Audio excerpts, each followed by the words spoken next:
lembra muito a força do Boca em termos de disputar mata-mata.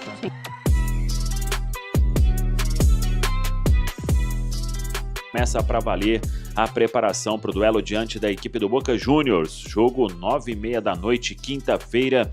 Hora de o Cruzeiro dar um tempo no Brasileiro para pensar nas oitavas de final da CONMEBOL Sul-Americana. Campeonato visto como possibilidade de título nesta temporada. O adversário será o Boca Juniors, às 9 horas de quinta, na Bombonera. Um elenco estrelado, com peças de Copa do Mundo, e que passou por modificações, assim como o Cruzeirense. O Boca Juniors teve uma janela movimentada e ainda está em fase final de atuação no mercado. Mas para as oitavas de final, já contará com 5 reforços, todos inscritos para pegar o Cruzeiro.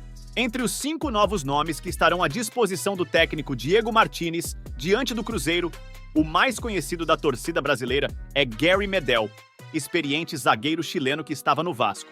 Aos 37 anos, tem jogado como titular.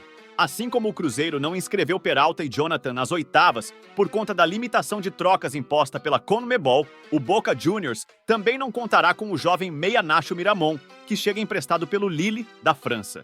Apesar de o jogador ter feito até os exames médicos, os clubes ainda aparam arestas finais para a assinatura definitiva do contrato. Transmissão na TV da ESPN e o Cruzeiro querendo voltar a eliminar um time argentino em duelos de mata-mata em competições continentais. É uma oportunidade também para o Cruzeiro devolver aquela eliminação na Copa Libertadores de 2018, quando o Cruzeiro perdeu na Bombonera com aquela expulsão do Dedé. O Dedé voltou a jogar, foi expulso novamente e o Cruzeiro não conseguiu passar pelo Boca Juniors naquela ocasião. Até fez 1-0 no jogo da volta, o Raniel acabou perdendo uma chance inacreditável e no finalzinho o Boca Juniors empatou o jogo e avançou para a próxima fase da competição continental. Primeiro duelo quinta-feira, 9h30 da noite. Depois o Cruzeiro vai jogar na outra semana, no dia 22, contra a equipe do Boca Juniors, também uma quinta-feira, também 9h30 da noite, e o Cruzeiro deve, aí até o final da semana, definir sobre a venda de ingressos para este compromisso da volta, mas primeiro é pensar neste jogo de ida com a Bombonera lotada. O Cruzeiro treina hoje na Toca, treina amanhã e treina quarta. São 3 dias para o Fernando Seabra montar a melhor formação e para o time voltar a vencer na temporada, já que vem aí de derrota para o Fortaleza e de empate diante do Atlético Mineiro no Clássico no Mineirão. João Marcelo está de volta, isto é fato. Vamos ver se o Seabra faz alguma alteração no meio-campo e no ataque. No meio-campo, o Lucas Romero acabou ficando fora do Clássico, entrou no segundo tempo, foi bem.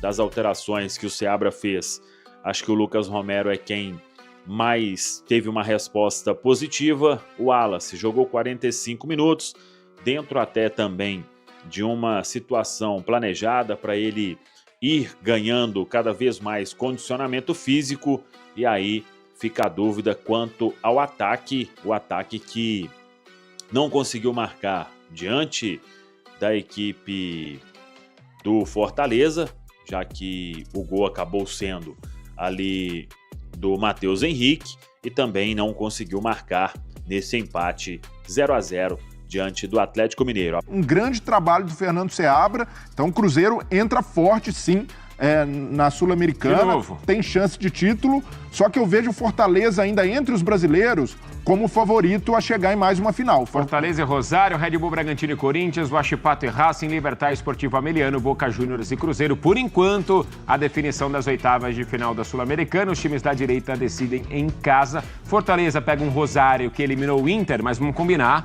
o Rosário olhando para a Boca e até para o confronto Braga e Corinthians, é um adversário abaixo, né, tecnicamente. Mas lembra muito a força do Boca em termos de disputar mata-mata. Sim. Jogar lá no Gigante de Arrueto é complicadíssimo, talvez até um pouquinho mais complicado do que jogar na Bombonera. O quê? Talvez até um pouquinho mais complicado em termos de ambiente. Não tô falando de time, não. De ambiente no estádio. Mais do que a Bombonera? Os caras jogaram grade na torcida do Peñarol. Começa por aí. O Cruzeiro está vivendo um momento de instabilidade, uma oscilação. É normal para todos os times, mas precisa ficar também a lição de que tem de retomar o melhor que fazia sob o comando do Fernando Seabra, que é jogar com a bola, que é ter mais lucidez, que é fazer essa bola chegar mais limpa nos pés do Matheus Pereira. Não adianta ficar só focar nele, esperar um drible, uma assistência, que o time não vai andar. Precisa ter outros argumentos e tem. Chegou o Lautaro Dias, chegou o Caio Jorge, que até agora apresentou pouco. É muito questionado ainda o Caio Jorge. Mas normal, acabou de chegar e aí tem a opção, o Dineno entrou no segundo tempo. Que você, com a chegada desses novos jogadores, por mais que eles tenham sido contratados para reforçar o time, você mexe numa estrutura que estava funcionando. Tá? E até eles entenderem qual é a dinâmica da equipe, qual é a intensidade exigida, para que aquela ideia de jogo funcione, até agora o time caiu de produção. São 7 contratados. A questão é essa. É muita gente que vai entrar e teve aquele burburinho, né? Aquele áudio vazado, a pressão. Não, contratei, tem que jogar. E o técnico, não, peraí, vou colocar na hora que achar. Porque você vê que é um time que, por exemplo, eu estava vendo o Atlético, ele, para justificar o que a gente estava explicando aqui, foi buscar números, né? Porque os números eles traduzem de forma muito clara. Nos duelos, ele ganhou 4% a mais do que o Cruzeiro, 52 a 48. Mas também teve mais recuperações de bola. E aí você vai vendo, por exemplo, o tempo de posse de bola do Atlético, a cada vez que ele pegou a bola, ele ficou em média 32,9, 33 segundos com a bola. O Cruzeiro ficou 20 segundos. 20,8. Então isso vai mostrando o Atlético trocando em média 7,6 passes por posse de bola, enquanto o Cruzeiro 4,3. Isso dá a dinâmica do que no final das contas foi o jogo. Era um Atlético que conseguia recuperar mais a bola e, uma vez recuperando a bola, ficar mais tempo com ela. Isso dá o volume que a gente dizia, dá a impressão geral do jogo. Isso acaba se traduzindo em finalização também, jogadas mais agudas, porque o Atlético marcou melhor e, uma vez de posse de bola, conseguiu trabalhar melhor essa bola.